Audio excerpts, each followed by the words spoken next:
Okay, welcome back to the workbench. Now, time to get some coal on here. I'm going to show you some ideas that I have. I like, before I put any sort of material on like this, I like to put down a layer of glue. This is canopy glue. This is really great for your models. And it just happens to be on my workbench, so I'm going to start with it.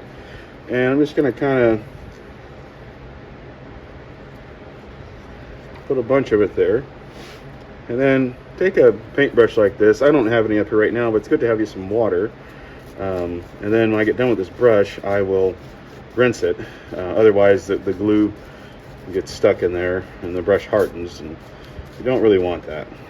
Okay, so there's my layer of glue, and I'm just going to set this here for now. In here, I have coal. It's not real; it's scenic stuff, but sometimes it's nice to start off with, I'll take an old spoon or something like that. What I'm going to do is I'm going to build it up kind of thick in these middle sections and things. And then I'll just take my finger, and whatever is left over will be on the towel. And I'll put that back in the container and use it for the next thing. So we'll just kind of, I think if you actually try to be real metered about this, you won't get great results. We are not machines, we're human, right? And we're replicating something basically that is done with a machine. But I think you'll find that if you just kind of go with it, it works out pretty good. What I'm going to do though is on these ends down here, I'm going to go real thin.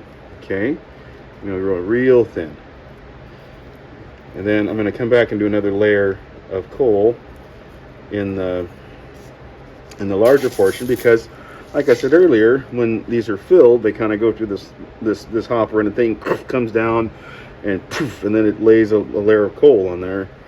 Well, it doesn't lay a layer, it fills it up from the bottom up.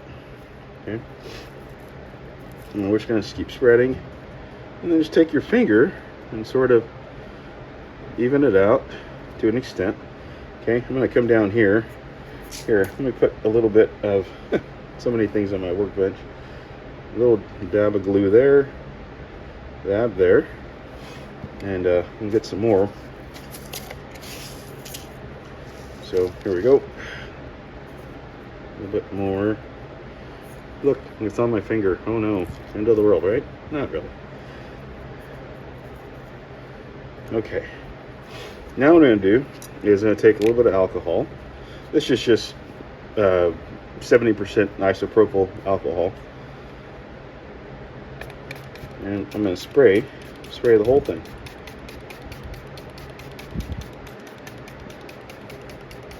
Okay, this will not hurt your styrofoam. Okay, and then in this bottle, I use Carpenter's wood glue and water. It's probably 40% glue, 60% water. Kind of mix, and you could also, the alcohol helps the glue to dry faster and to spread, and you'll see what I mean here in a minute. So I'm just going to take this now, and you see how that glue just spreads out. Okay, so we'll just go all along here, and I don't want to overdo it, but I want to make sure everything is saturated, because that's what's going to help it to dry and to stick. Because if it doesn't stick, doesn't dry, and doesn't stick, we got a problem.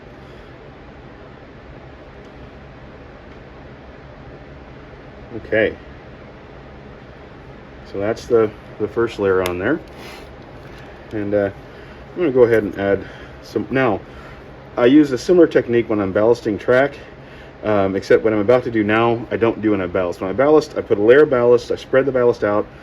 It's alcohol, glue, and then maybe a little more alcohol, and I leave it. With this, I'm going to go ahead and put another layer of coal, especially kind of between this midsection here. And this is just to help sort of build up the height some.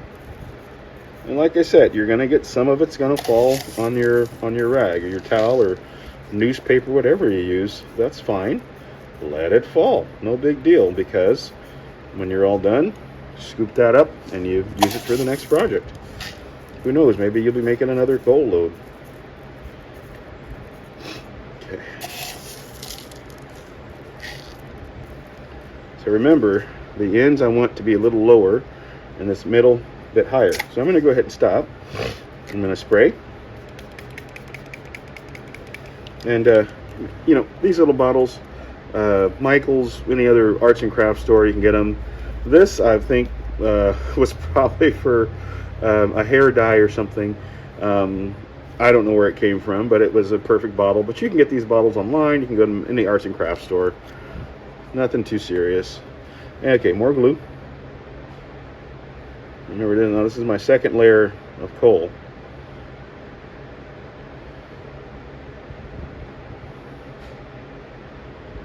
You could also use, for this mix, you could use Mod Podge from Michael's. It works great. Mod Podge is a real sticky glue. This Carpenter's glue I used in a lot of larger, like G-scale projects, and I've always liked the results I got, and so I use it in HO, and it works fine. You can also use Elmer's white glue. Either one of them works. They work good. It's no problem. So you can always figure out what you want to do. Okay. Now, when that wood glue dries, it's going to dry fairly clear. White glue will dry probably even a little better than this will. But it's going to be fine. The coal will still be nice and shiny like real coal is. Okay, now what I'm going to do is I'm going to put a little bit more. Some of these areas are hard to get to. So we'll see if I can get just a little bit in those hard to get to areas.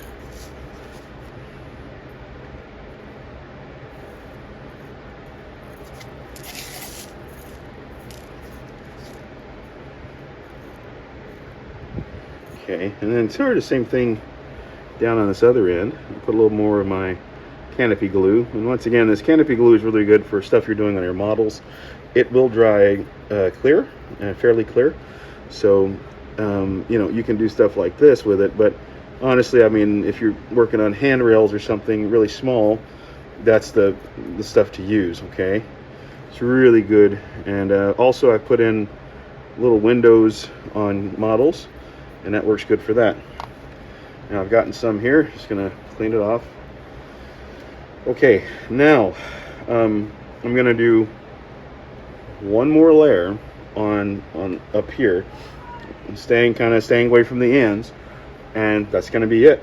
Okay, and I'm gonna let it sit. So this time I'm gonna do a little pre-glue work here, just to kind of help things stick a little better.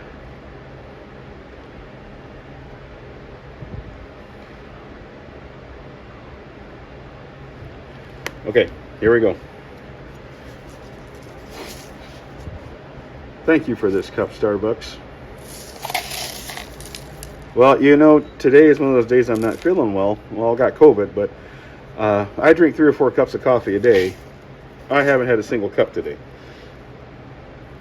But I feel good working on trains and sharing with you guys.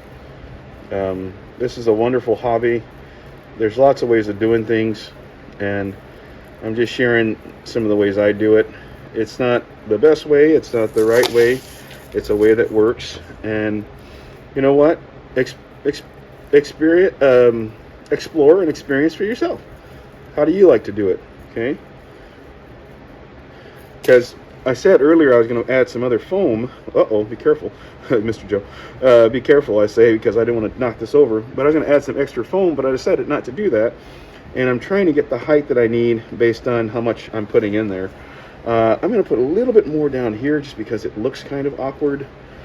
And once again, I said earlier there's no such thing as perfection, and there really isn't, but there is a certain look that I want, and I think I can get that. So I'm going to work at that.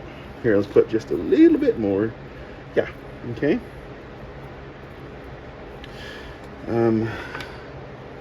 Try not to get my big head in there. I might. So there's some areas on the sides that are showing up white. Remember, this is going down in the hopper car. And then what I'll do after all this stuff dries, I am gonna, I'll take some acrylic paint, not oil-based. Do not put oil-based paint on foam. Oil-based paint is going to melt this stuff, or it's going to put holes in it. Don't do it. If you're going to use foam for anything, use acrylic paint. Um, I don't know a lot about acrylics because I don't use acrylic that much, but acrylic paint is very good. It dries very hard, and it's probably a lot better for us than inhaling the oil-based fumes. I'm just used to oil-based paints, which is why when I do weathering, I use an oil-based paint. Okay, I'm going to soak this pretty good because I really want this to stick well. Shiny. It's like diamonds.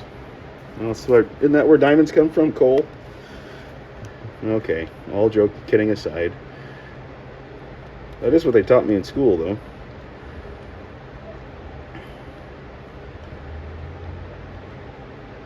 Okay, this is it.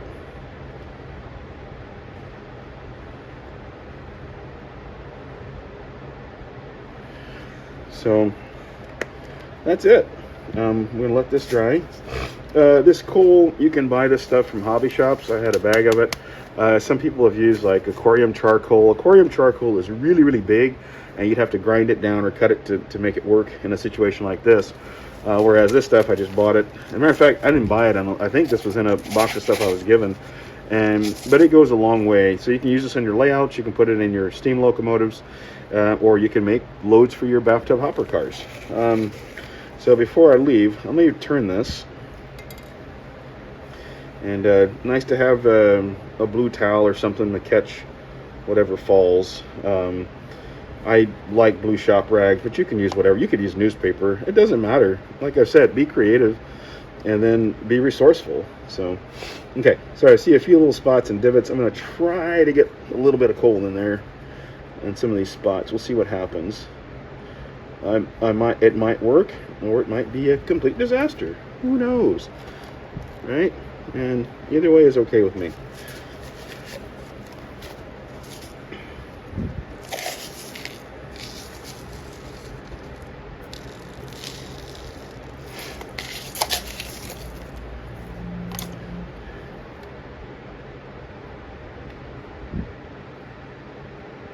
This reminds me of a phrase a preacher told me years ago. I was upset about something in the church, and he said, "Joe, you're squinting at a gnat." And so some of these things that I'm thinking about now, these little dips and divots and whatnot, whatever, I'm kind of squinting at a gnat. So once again, I just have a certain look in mind that I want, and that's what I'm going for. Okay, this really is going to be it. So I'm going to come back with a little bit more glue here.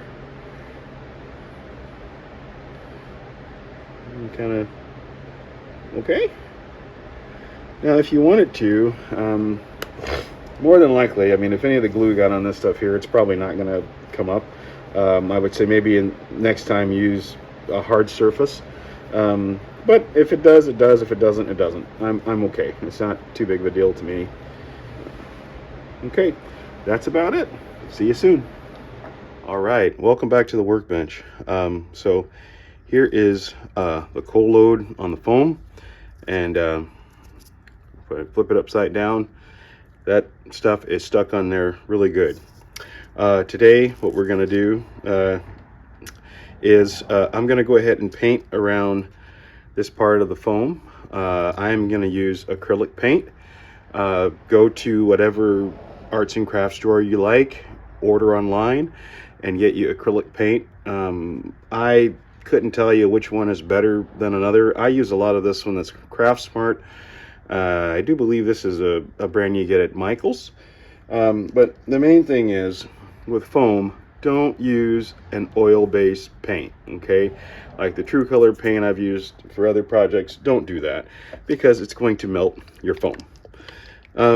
Now, I've got an old, this is a lid from Starbucks, and I'm going to put some paint in here. I'm going to start off with the paint full strength.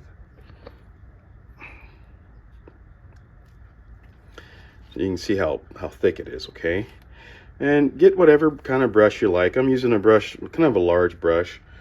And let's see how we feel about this. I think I want to leave the paint full strength. I really like how that's working. And by full strength, I mean I'm not going to dilute it with any water. To clean up an acrylic paint, you just need water. Some people use distilled water, whatever works. You're going to find out about me. I'm not too particular about this thing or that. I have a way I do things and it works, and you're going to have a way, you'll find a way to do it. You might tweak it a little bit from how I've done it. That's fine, as long as it works for you and you're happy with it. So basically what I want to do, I want to get rid of the white. This on the bottom I'm probably going to leave as it is, just because it's never going to be seen unless something happens or the load comes out. Which the idea is that once this goes in the car, it's not going to come out. And you know, if I end up selling a bunch of stuff somewhere down the road, somebody else will get a hold of a train car and they can do whatever they want with it. But my intent is for the load to stay in there. But I still may go ahead and paint the bottom black just because I'm weird like that. Kind of my ongoing joke about the underframes of train cars and things. I weather underneath really well.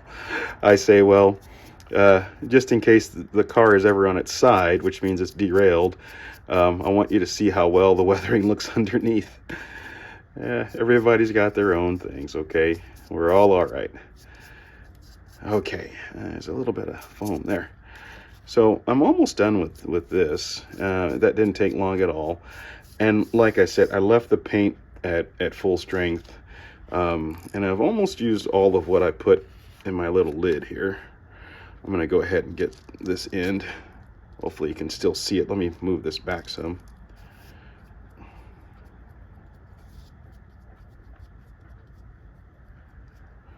So basically, I just want to get rid of all the white so that it doesn't show through.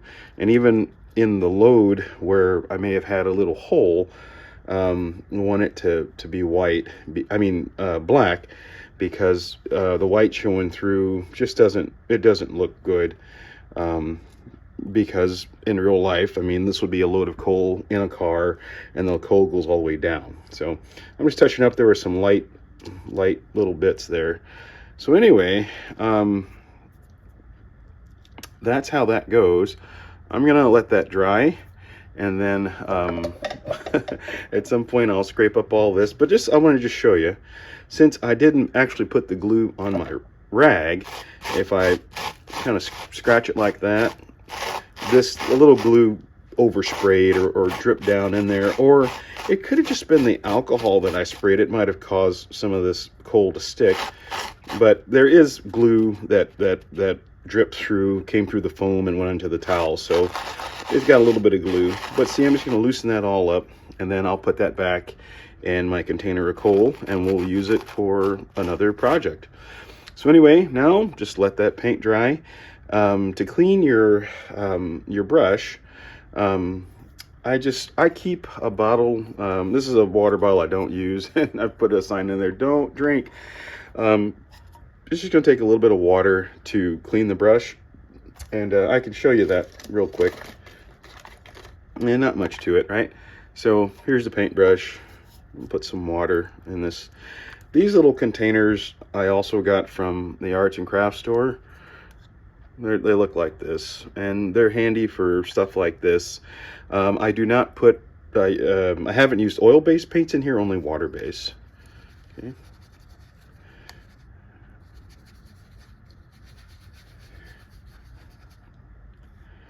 And the brush is pretty much clean. I need to dry it off somewhere. But anyway, that'll get your brush pretty clean. I'm going to wipe it off with a paper towel or something to get whatever's left over. But that's it. Okay. The next time we get together, I will probably, like I say, go ahead and paint the bottom of the load. But the next time I get together, I'll show you what this looks like. We'll put this load in the car and maybe run it around. Thanks a lot.